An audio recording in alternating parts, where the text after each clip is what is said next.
Welcome back to Wild North Hockey. This is Noah Hakela along with Gunnar Green once again. And here's episode 2 for y'all. Glad to be here. So to start things off on the newest news of the day, we got the Greenway extension, which I really actually love to see. It's great to see Bill Guerin get him locked up for another 3 years. It's a 3x3, $3 million a year annually, and very similar contract to Foligno's contract. And it's just great to see that Bill Guerin keep that line combination together, because with Greenway, Eriksson Ek, and Foligno together, they are actually the only line in hockey to have not given up a 5-on-5 goal this year, which is nothing short of just impressive, really. I mean, that's the only way you can really put it, is just impressive. And that line just really puts everybody, they go out there and they just wear that line out for the next 40 seconds of them just forechecking. And that really just solidifies our second line role for the next 3 years plus. Because when Foligno's contract is up, same with Greenway's. And hopefully by then they want to take a cheap friendly deal, especially at the end of the cap. And Foligno will be about 33 at the time. And especially with him being an assistant captain, I could see him wanting to stick around with the Wild long term on a cheap deal. No, absolutely. Moose has definitely been, when it comes to team-friendly players, I mean, Moose is definitely your ideal team player. I mean, I love Moose. We all love Moose. He's been great. He's been having a career year. He's been putting the puck in the net at a better rate than he ever has in his career. He's always about team first. That's why I think he's a great captain. And anytime he touches one of our boys, whether it's Kaprizov or Fiala, you already know he's there to go and whip up some tail. Yeah, watch out Nick Hague, watch out Trent Frederick. Any of them. Bring it on. And to continue with the Wild are currently placed at third in the Central Division. Realistically should be second, but we are still a few games behind the Predators. Yeah, you say that. So we have 5 games in hand on Nashville, who hold the second. They hold the second spot, and they are only 1 point ahead of us. We have 5 games in hand. So with the standings being kind of as mucked up as they are, and just with games getting postponed due to COVID, which we'll get to that a little bit later. Yep. It's hard to get a real accurate gauge on what the standings are going to look like and what the playoff picture is going to look like, but I think you can confidently say with this team that the Wild are easily the second best team, and not only in the Central Division but in the Western Conference. Yeah, all roads to the Cup. All roads. Look at the second place team in the Pacific, Anaheim Ducks. They have 7 games at hand, and we are 3 points ahead of them now. Yep. The only real competition I see coming out of the Western Conference is the Colorado Avalanche and maybe the Vegas Golden Knights. All roads go through to the Stanley Cup, go through the Western Conference, and specifically the Central Division. I'm not too confident in Vegas. I know they just got Jack Eichel, but that was also that he just got a hyperodiscectomy, or I think it was a microdiscectomy. It was microdiscectomy. Yep. For his herniated disc, and it's no run-of-the-mill procedure. It's definitely, a major procedure, and nobody in the NHL has gotten this type of procedure, which obviously that was the big reason as to why there was such a big saga with a Jack Eichel trade, and the Wild were in on those talks, but we did not move forward because clearly we didn't like how the procedure is going to do for him. But also the asking price rumored was Marco Rossi and Matt Boldy. And just seeing Matt Boldy's play right now, I would not want to move on from him. Oh yeah, we definitely really solidified our future very well. We haven't seen a rookie like this since Kaprizov, but he's only 20 years old. We haven't seen a guy coming out of the league like this since maybe Mikhail Granlund, or maybe even Luke Cunningham. But Luke Cunningham wasn't as good of a goal scorer as Matt Boldy is doing. Well, I mean, kind of back to Granlund. Granlund really didn't have that fast of a start with us. He scored in that first game. Yep. But then there was also a span of, I believe, 20 to 30 games where he was doing little to nothing, and we sent him down back to, I think it was Iowa at that point. I think it was Houston at the time. Was it Houston at that time? Because I think Iowa came into a team as 2014. Okay. So I think it was Houston still. So we sent him back down to Houston for some more seasoning. He comes back up. I think he got another 9 points in the last 20 games or so, which is, solid for a young player. And then obviously he hit the ground running the next year and year after that and became a really solid player for our team. Eventually dealing him in the deal that brought us over Fiala, which, obviously the first initial reaction, including myself, was, what the hell is this? We could have got more out of Granlund, but Fiala has done nothing but just excel here. Yeah. There's definitely been a few, points where he was not putting the puck in the net, whether it was getting unlucky or just turning the puck over a bit too much. But over this last month or so, he's been really hot. Absolutely, he's been putting the puck in the net, and him and Boley have just found this newfound chemistry, and it's really what he's been needing all this time in Minnesota. He's been stuck with Victor Rask and Rem Pitlick, and even then, Pitlick was great, but he's a young player, and obviously it sucked to see him go on waivers to Montreal, but you look at how deep this team is. There was really no place to He was never going to be part of Bill Guerin's long-term plan. And you kind of have to look at it like this, too, and it's, good for Rem. It sucks. He played in his hometown, got to play where he grew up, but now he's off on an opportunity with a lower-end team to show other teams he can actually produce. He's getting 17 minutes a night compared to 11 minutes a night with us. I'm more impressed with the fact that you call Montreal a lower-level team. I wouldn't even call him that. Relegate him to the AHL. It's crazy how a few key players really just took that team off of contention. From Shea Weber to Carey Price, Philip Denault, all those guys left, and they just went off the deep end. You can't exactly fault them for trying, though, and I give credit to Mark Bergevin in the fact that he brought these guys in. He made moves to make a run, and obviously, in any normal season, that team wasn't making the playoffs. No. But they ran the table in the playoffs, and that's just what makes, especially the Stanley Cup playoffs, just as great as they are. You have a team that has no business being in the playoffs, all of a sudden making a run, winning these series, beating Vegas, beating Toronto, beating Winnipeg, sweeping Winnipeg. Yep. And obviously they had no chance against Tampa. Nobody was going to bring down Tampa except for maybe the Islanders. And even now, look at the Islanders. Well, the Islanders decided to pick up our scraps with Parise. They didn't watch any Wild games last year to see that Parise's just not... He's not that player anymore. He's 37. He's had 2 back surgeries, I think it is now, at least one. I know he's definitely had 1 back surgery. And no player is going to be the same after a back surgery, and even then, he's 37. He's getting old already. You're going to have your normal decline. I kind of look at the Islanders, and they have so many long-term contracts for these guys. Casey Zizekas is locked in for the next 5 years on a 2.5. Mm-hmm. Kyle Palmieri signed a 3-year deal, I think it was. Yeah, it was definitely a longer deal. It was definitely one of those deals that made you think, okay, Lou, what's the thought process here? And they signed, I think, Pellick and Pollock 2 longer deals as well. So they have all these guys that they have on their team, and they're not doing good, and they're kind of screwed with what they got for the next few years.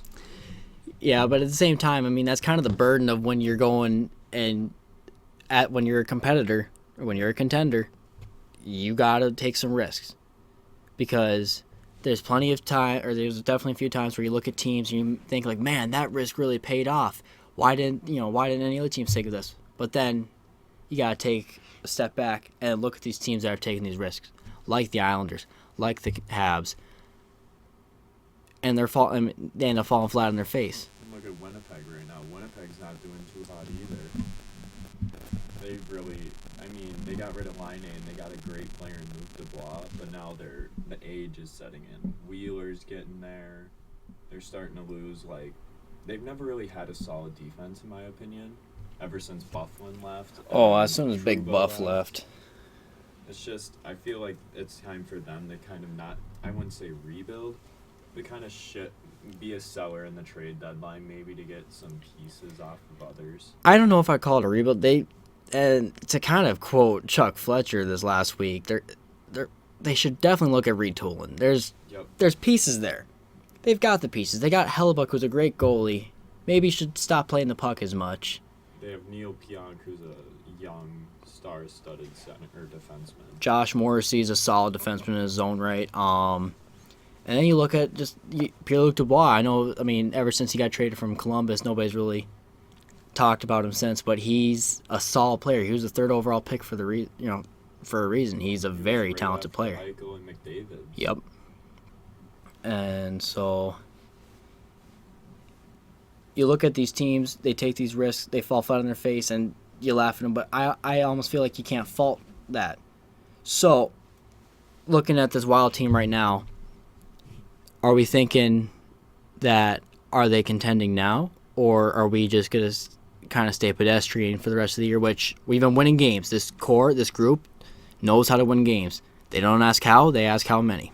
See, I don't really see us moving a whole lot of pieces just because from top to bottom we have just some weird chemistry going on. Like, guys you would have never thought putting in the puck in the net, like Ryan Hartman. Or, John Merrill's been doing unreal this season. I feel like just the chemistry between all the players, it's kind of something we can't disturb. We just kind of have got to let it ride out. We have one of the best winning percentages in the NHL. We are up in the top of the league with goal differential with plus 36 right now. And Kakkonen is just getting unreal since last season. Personally, I think Kakkonen should start getting the starts over Talbot a little more. Absolutely, yeah. And I know Talbot was picked in the All-Star game, and I think that was I don't know what the thought process on putting Talbot in the All-Star game was, but at the same time, Kakkonen's always been a solid goalie.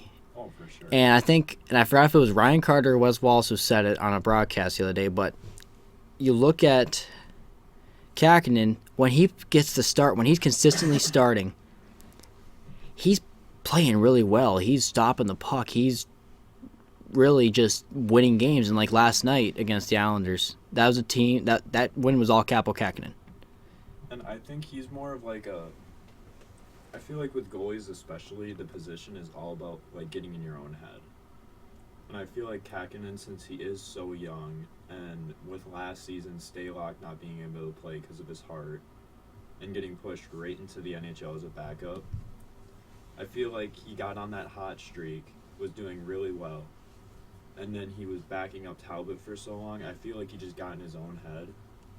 And now that he's just in this rhythm this season, and he's at that age, and he's at that like point in his career where he should stay in the NHL, I feel like he's just more confident with how he's playing. And I think Talbot also kind of needs to understand he is 34 years old. He's not going to be in the league for 10 more years like Kakkonen could be. And I feel like maybe just give him off and on kind of games. You can't just give one goalie 10 games in a row and the other one just sitting there cold. Oh, yeah, absolutely. There just needs to be like a good mixture of, hey, Kakkonen plays 3 straight games, Talbot plays 2 or 3 straight games, and they just bounce back and forth. No, Put Kakkonen on the bench and make him sit there and wait for the next game for him to play. He's just going to get in his own head and he's not going to come up and no, absolutely. And I think you said it best is, confidence is, and any goaltender will tell you this, but you're not going to be a good goalie if you're not confident in yourself. Yep. And to kind of finish my point earlier with what I believe it was Brian Carter who said it, but you look at the difference in Kakkonen's play on when he's consistently starting and then when he's getting a start every 2 weeks or so when Talbot needs a breather. Yep. It's two different players right there. I feel like in the last few games where Kakkonen's played a lot, he just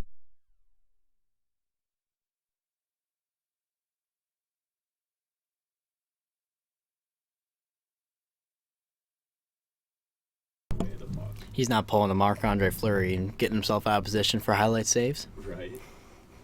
Speaking of Fleury, wow, Chicago Blackhawks. They're up next on Wednesday, 8:30 United Center on TNT. Be the three-peat? I think so. Obviously, we went into United Center a couple weeks ago and we stomped on them. That game we won because we beat them to every puck battle or every race to the puck. We won every puck battle. Our forecheck was just, and you touched on it earlier with the Greenway, Eriksson, Foligno line, but I want to kind of bring this out towards the whole team. This whole team forechecks so well. We really play as like a whole team. It's not, there's no really I in this team. It's all about everyone else. Like, you see the fourth line go out there in crucial moments of the game, and they do what they need to do. They get off the ice, and you send the next line out. Say what you want about Kaprizov putting up. He got 52 points, 39 games. He just broke his mark from last year. Yep. Say what you want. This whole team has the trust and confidence from their coaching staff, especially Dean Evison. Dean Evison does not care who you are. He will give you your playing time. Yep. Even Victor Rask will get his playing time, much to my chagrin about that, but we're paying him $4 million. You might as well get some use out of him. Seriously. And, like, Victor Rask has a good offensive side, but I feel like his defensive game is just really where he slacks or doesn't try. Well, and he's not a fast skater. No, and not at all. Really, the only guys on this team that I would say are not good fast skaters are Greenway and Rask. Now, Greenway has been blessed with a 6'6" frame, yep, and has been using his body much better over these last 2 months. And that's why I really like this second line with Greenway, Foligno, and Eck, is because they just go out there and they just make all these teams hate playing against them. Oh, absolutely.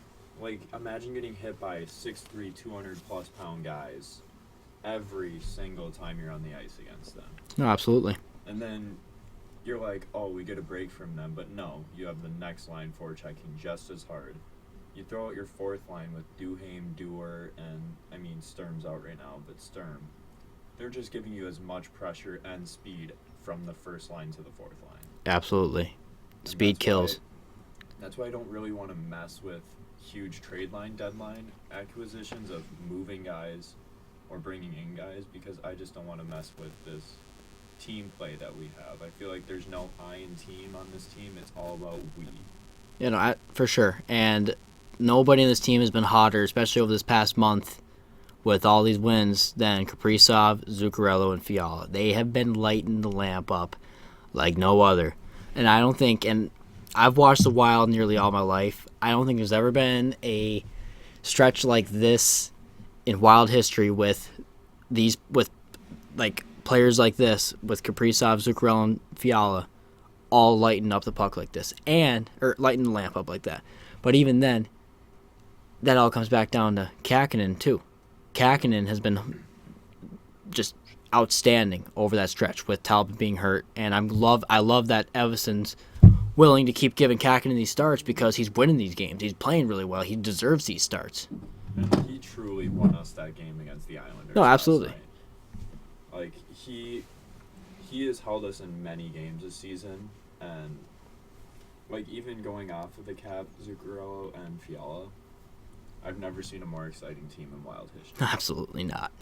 Like, take it back 5 years ago when we had our Niederreiter, our Coyle, our Granlund, Zucker, Koivu, like all of these Eric guys Stahl. that we thought were just the up and coming guys. And I look back at that and I think, wow, team now, because you don't even go, like, we could be down by 2 scores in the third period 5 years ago, and us Wild fans shut off the TV. Oh yeah, There was no way we came back from that. Now the Wild pulled a goalie with 6 minutes left, and we come back from a 3-goal deficit and then win it in overtime. Like, this team just never quits. It's like all these teams are scared to go be like winning against us because they know we can crawl right back into it like that. You look at the one game we lost over this last month in Colorado, and it was a very tight, very close game, and obviously that third goal that Colorado scored, a lot of controversy with that, whether the puck was going to be in the net or not. Could you see if it was in the net? Either way, I thought the right call was made. I mean, I know the rule book says you need definitive evidence, but at that point, I think you can make that judgment call, and you can definitely see that the puck slid under the pad, and Talbot's pad did go behind the line. Yep. But this team didn't just sit down and die and mope and pout about it. No, they went right back to work, and Kaprizov was like, get on my back, let's go. And even then, we got 1 point out of that game. Like, I mean, we didn't get the win, but we still forced it all the way to shootout. And, I mean, you look at Colorado, and they are a cup favorite. And the Panthers as cup favorites. And the Wild have played just as good as them. They've played just great hockey, and we don't have these star-studded players like these teams have. It's so hard to beat Colorado in the Ball Arena, too. Nobody's been able to beat them there in over a month. We took them to a shootout. Game home win streak they have right now. Yep. And, like, you look at it, and they have these solidified forwards. They have their McKinnon, who's a number 1 center on any team in the league. I don't care what anyone else says. Landeskog is a number 1, number 2 left winger, and Mikko Rantanen's a number 1.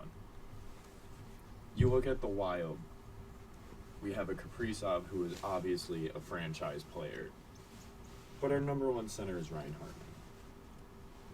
3 years ago, I would have told you you're crazy that Ryan Hartman would be a 20-plus goal scorer and 50-plus points by the end of the season. Because he was never that kind of player with any team. He was a first-round pick out of Chicago, hometown boy. He did pretty well for his time in Chicago. Then he was just a trade deadline guy. Solid player to move. He had value. And then came to the Wild and he signed this cheap 3-year team-friendly 1.7. Just because he was sick of being shipped around and he wanted to feel like belong. Now you got him here and he's putting up these points. I mean, what can go wrong? I think it also speaks volumes to the coaching staff as well. I mean, Dean Evison deserves all the credit in the world, in my opinion. I think he should win the Jack Adams Award. Oh, for sure. This guy has so much emotion on the bench, and I know Darby Henderson's face doesn't like it as much sometimes, but let me tell you, us fans, we love to see that. I mean, you look at coaches in past. Obviously, Jacques Lemaire was this real stoic figure, won multiple cups in Hall of Fame, or won multiple cups in Montreal as a player, and then I think he won one with New Jersey at that point too as a coach. And so obviously he had a lot of respect, very stone-faced, but you knew what his resume was. And you knew what he wanted. Todd Richards, again, I mean, that Minnesota boy, I had that going for him, but there really was never much chemistry with that team.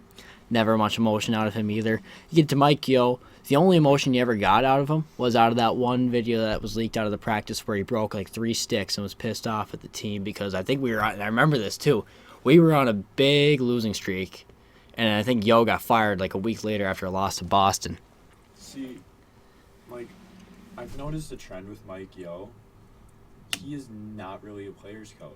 I feel like he's always trying to do things, and he thinks like he's bigger or better than the rest of the team.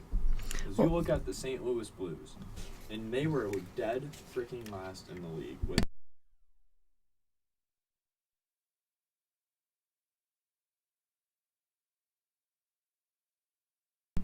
And I just feel like the Wild, especially in the Mike Yeo era, were just so weighed down.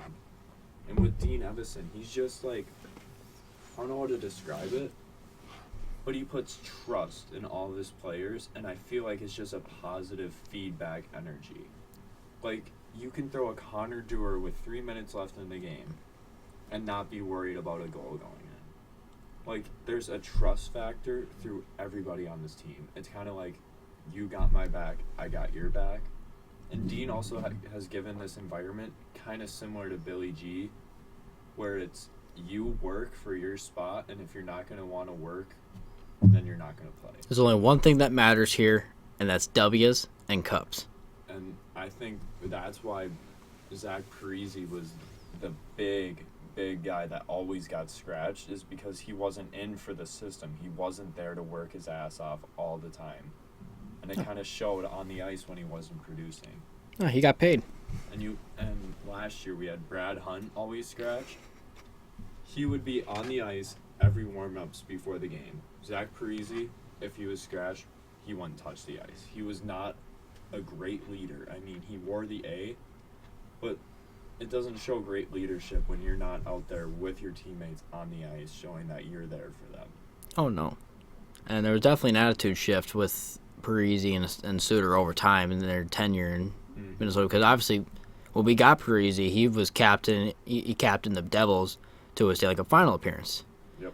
And I think they were a 6th seed. They were a 6th seed, and LA was an 8th seed. Yep, LA was the 8th seed, but LA had so much more speed on them. Oh, absolutely.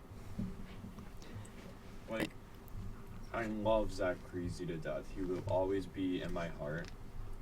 But the attitude change when Bill Guerin and Dean Evason came, he did not like that. He felt like he was the guy that deserved to play, deserved everything, and was spoon-fed to him. Well, because he broke up the old boys club, and that's what happened. I mean, Bill Guerin came into this team, and this team was divided.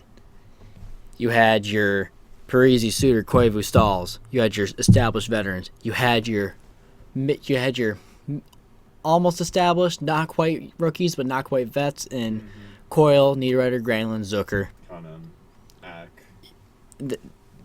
They were kind of coming in still at the time. I mean, they had a couple years under their belts, but they were still younger players, still kind of learning the ropes.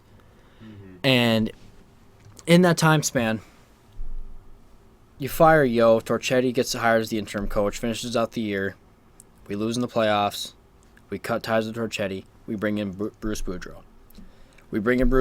Everyone's thinking, oh, yes, this guy's going to really put things together. We have a great regular season.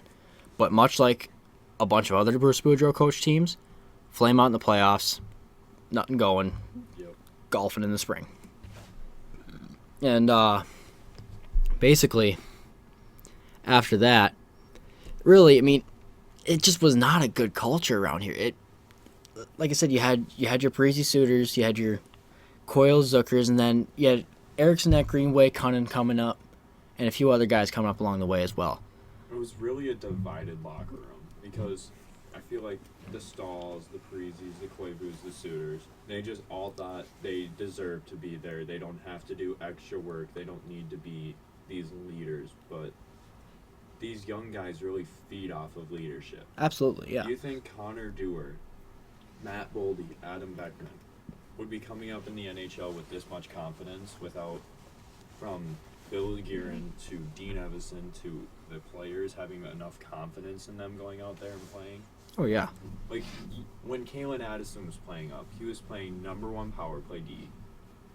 You know how much boost of a confidence that is for a young kid to be given the reins to be like, yeah, go out there and try and score on the power play. Same could be said for Matt Boldy. He's been getting power play one time, and he's been putting points up for it. It's been paying off. This guy is unbelievable. He is an elite hockey player, and he's only 20 years old. We haven't even seen enough of him yet. We got 5 more years of his development, in my opinion. And even having Rossi and Beckman coming up still, we are a very bright future. Absolutely. And, I mean, this just, and I know we've said this before, this group is a nice, cohesive team. They are a team, and like, you cannot really say that for a lot of these teams in the past, that they were not a team. Sure, they all wore the same sweater, but it never felt like they were playing for each other. They were playing to get paid.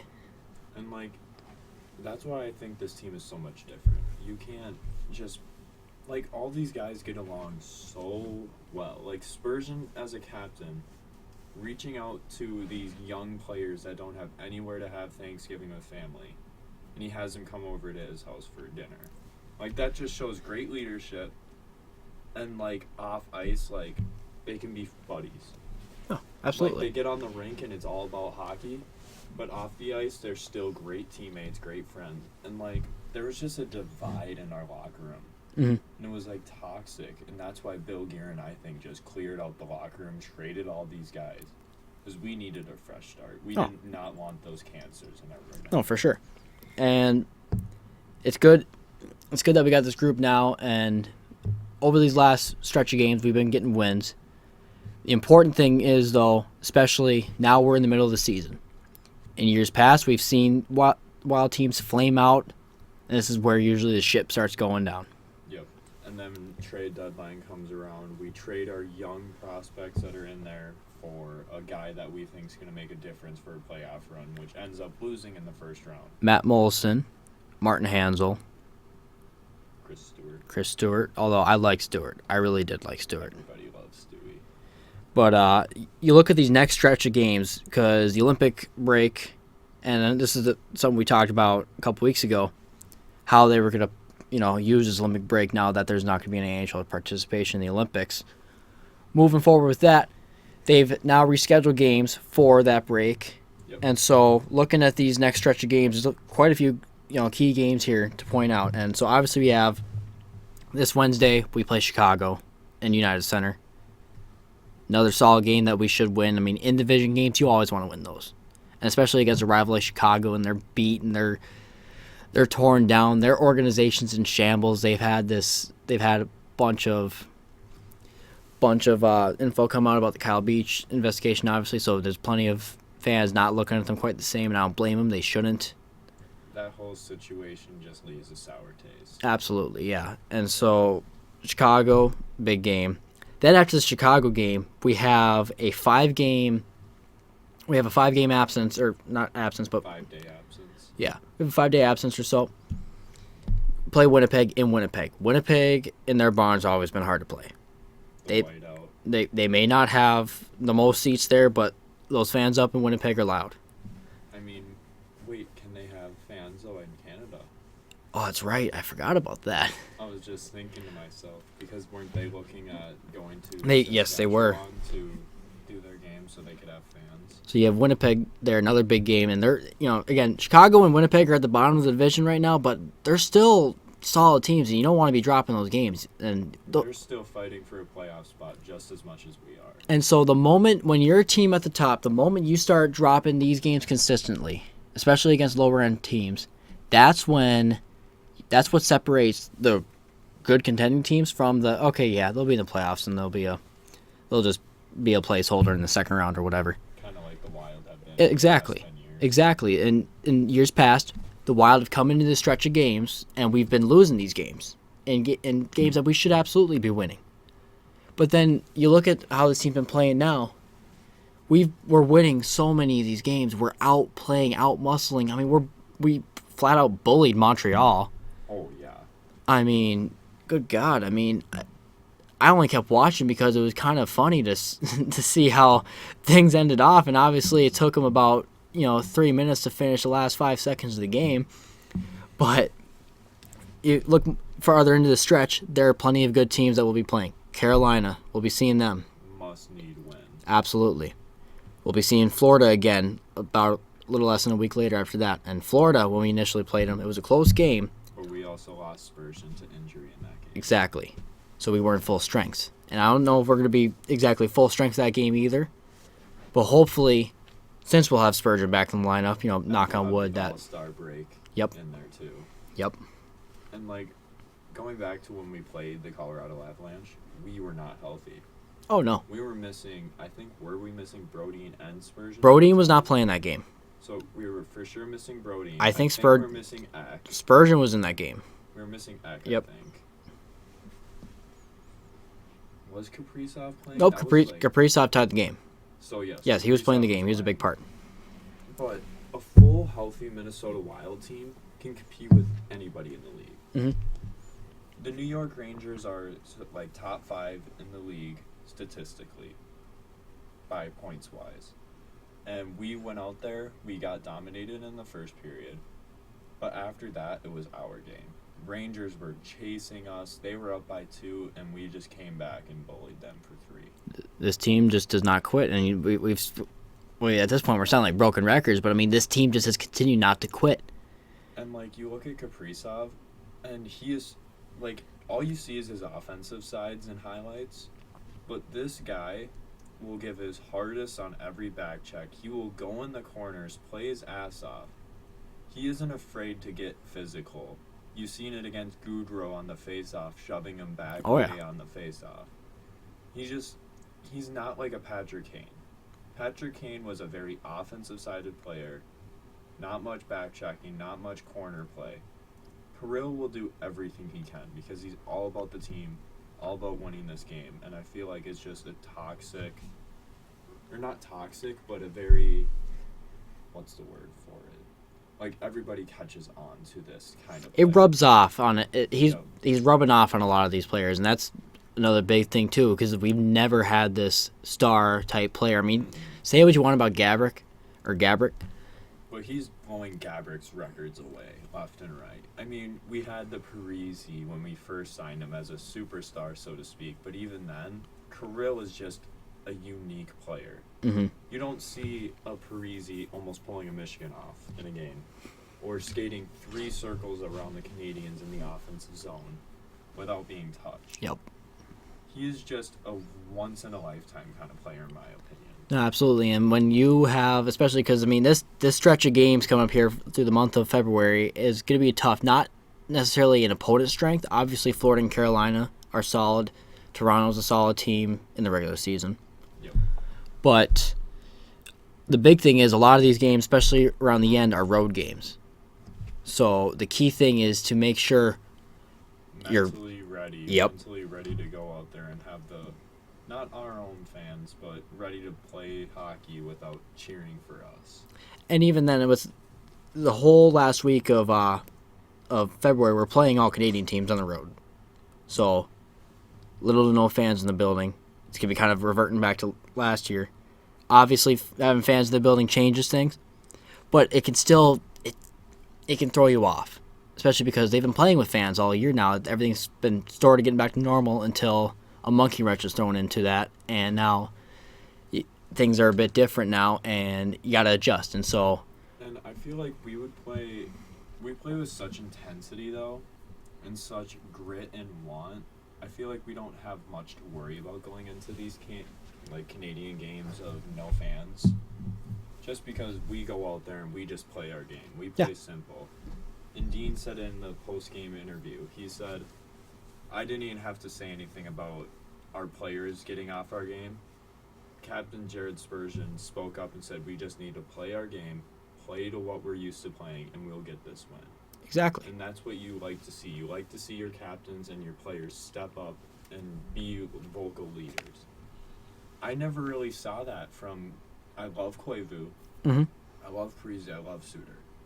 But you never saw the stand-up captaincy from those guys. Koivu was definitely your quiet leader. He was. Yep. He reminds me of like a Brodian. Just so he's there. He is physically there, like mentally there, but he's just not a very vocal guy. Jared Spurgeon, you could say, is not very vocal either, but he definitely plays a very well captain role. No, absolutely. Foligno too, Dumba too, they're very vocal, and you kind of have like the vocal guys and those guys, and then you got the Spurgeon who kind of calms it down, make sure everyone knows what they're doing, knows that we all got our back. Mm-hmm. And I just really love it. It's a great thing to look at this team's chemistry and how they play together, because obviously when you get to the postseason, that's where those things matter. If you got a team that doesn't know how to play well with each other, that divided in within themselves, you look at past Wild teams. That's your example right there. Those teams had no business. To go out there and just flame out in those playoff series. Sure, we'd have that one game at the X where we play really good and make us all feel really good about it. But then we just go out and just Lose tank. Dallas. Yeah, we tank the game. And then we're back home golfing. We're running back the same thing next year, which was borderline insanity and just was not working. And that's, I think, what the difference is. This team wants to win. Yes. They want to go to that cup. And It's and you look at management too. Before this dead cap, this is kind of our year to run for the cup. Absolutely. We have a very bright future, but this year our team is built from top to bottom solid. We called up Matt Boldy, playing terrific with Fiala, which also begs the question, will Fiala be back next year? And that's a tough one, because obviously we just got Greenway back on an extension, which really limits roster spots for next year. And personally, I love Beckman, But if we keep Fiala, we can't put Beckman on the fourth line. No. That's just not what he plays. You don't put goal scorers on the fourth line, especially if they're young. That screws their development up, and then you're going to have your future 40-goal scorer turns into, okay, yeah, he can score 20 points every now and then. Mm-hmm. But another thing to think about is we're also talking to Goligoski about getting an extension too. Nice, cheaper, multi-year deal. Team-friendly deal. And he's been great this year too, despite his age, and he's definitely been great, a big piece on the power play as well. He's a very good power play quarterback. He moves the puck really well. He's not flashy or anything. He skates well. Sees the ice really well. He's got great puck vision, and he can put the puck in tough spaces. He can thread the needle. Him and Spurgeon are a great pairing together just because they both have great vision for the game and they know not to do too much. No, absolutely. And that also, like, coming up with the deadline too. Yep. Our team has so much chemistry. Do you really want to trade for a big name player like a JT Miller or Claude Giroux, or maybe even throw in a Tomas Hertl in the mix? Yeah. Would you want to trade that and mess with the chemistry? And that's where things get tough, because in years past, Wild teams years past, Chuck Fletcher teams coached by Boudreau, obviously the Wild were always in the mix on getting rental players. Sean Bergenheim. But I mean, I want to say if it ain't broke, don't fix it. At the same time, you can't go wrong with shoring up your depth at the same time. So the Wild have been in talks with Vancouver about a JT Miller. I don't know what the price point of that is. I think it's a first-round pick and a grade A prospect is what the asking price is. And I think the same thing is for Claude Giroux as well. I'm not quite sure about a Hertl, but I have heard some Hertl talk with the Wild. Nothing too much to get antsy about. And I think the JT Miller might be more than Claude Giroux, especially because he does have 2 years left, so yeah. we would have him for another 2 years. But obviously, Claude Giroux is the better player to have. If you're Claude Giroux all the way, just because he's 35 years old, 1 year left on his deal, you don't have to worry about re-signing him.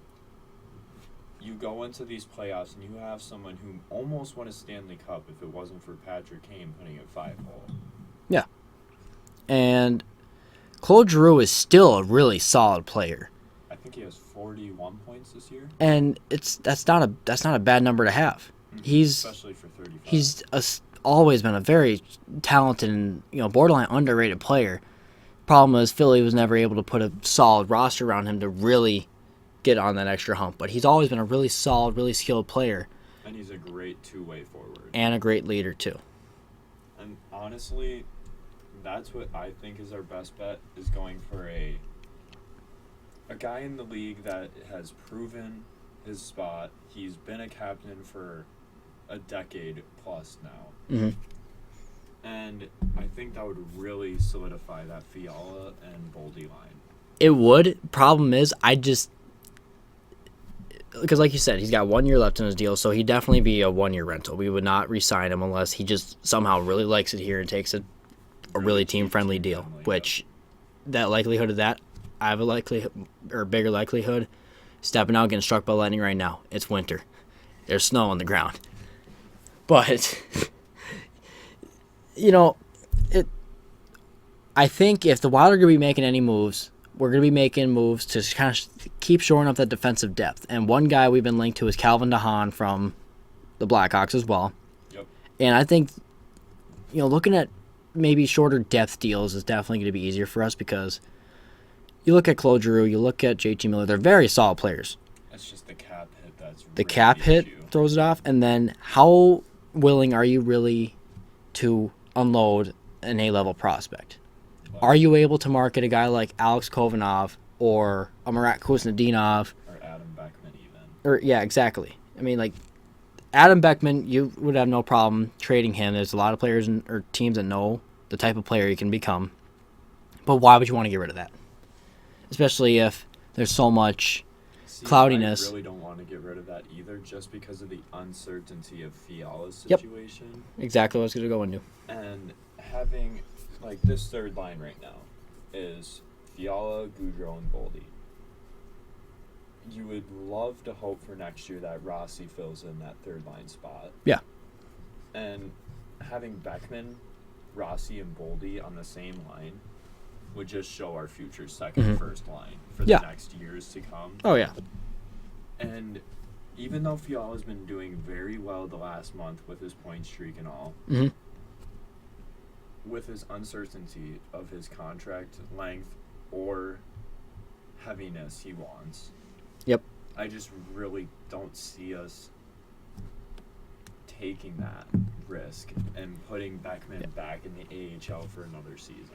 No, exactly. And so he's got 1 year left in his deal. He's getting paid $5.1 million a year. I doubt he goes any lower than that. Up to this point, he's got 32 points in 40 games. Solid numbers in his own right, and if I look at what a full season would be for that point pace, we look at this, run some numbers real quick. I'm guessing that will be around $6 million a year. So he's on pace for 66 points this year on a full contract, which I think that would be a career high. I think he had. Career high was 52. Oh yes. Oh then yes, that's definitely career high. But are you really wanting to shell out around $6 million or so to a guy who's putting up, and he's a great player, he really is. But are you wanting to put out $6 million when you have 2 years of $15 million in dead cap looming, and you have these young guys that you're developing and are doing really well? Beckman's a guy who can slide into that role on a much cheaper deal. Oh, for sure. And we do need these cheap deals really bad. We will not survive a dead cap if we have these guys on our team signing $5 million deals for the next 3 years. It's just not going to work. Exactly. And especially with Greenway re-signing, that really just slims down the roster spot. And I think that kind of just goes in the point that we solidified our first and second line. Yep. And the rest is up for grabs. Yeah. I would like to see the Wild and maybe make some looks at some centers too, because you can never have too many centers. No. And obviously, I mean, like, Giroux and JT Miller are both centers, but those centers are just, I think, too high on the asking price. And I just don't think we need that high level of a center when we No. have Ryan Hartman producing as a high level center. Exactly. And like in the future, you're gonna have Rossi as your first line center. Eriksson Ek's gonna hold that second line center role throughout his whole 8-year contract, and that contract is just continuing to look like an absolute steal. It is a steal. And he definitely should be getting more Selke looks. I think he should be a finalist. I don't know if he'll win it, because Barkov's really good in his own right too. And they still love to have Patrice Bergeron. Oh yeah. Well, we all know how the NHL award voting works. It's the Bergeron trophy. There's very little parity when it comes to that. I mean, there was a solid 10-year span with the Selke trophy. You were getting one of 3 players for the Selke trophy. It was either Patrice Bergeron, Pavel Datsyuk, or Jonathan Toews. Obviously, Datsyuk's not playing anymore. Toews is a shell of his former self. He does not look anywhere near to what he used to. And obviously, he had to take this year off last year with his, I forgot if he released what his illness was. I don't think they ever officially released what it was, but I think it was something similar to a cold or lung issues. Yeah. Is what it was. And so, luckily, he was, he's better now and he's playing now, but he's definitely not the same player as he used to be. Obviously, Patrick Kane's Patrick Kane. He is the Chicago Blackhawks. I mean, obviously, you can say the same about Toews too, but I mean, he's still producing at a decent level. He's been their franchise for years. It's not like he's putting up 100-point seasons again like he was doing 5 years ago, but he's still a great player, and he's still gonna command a lot of attention on the ice. Well, I think that wraps up this episode. All right. Thank you for joining us. We'll see you guys again in 2 weeks.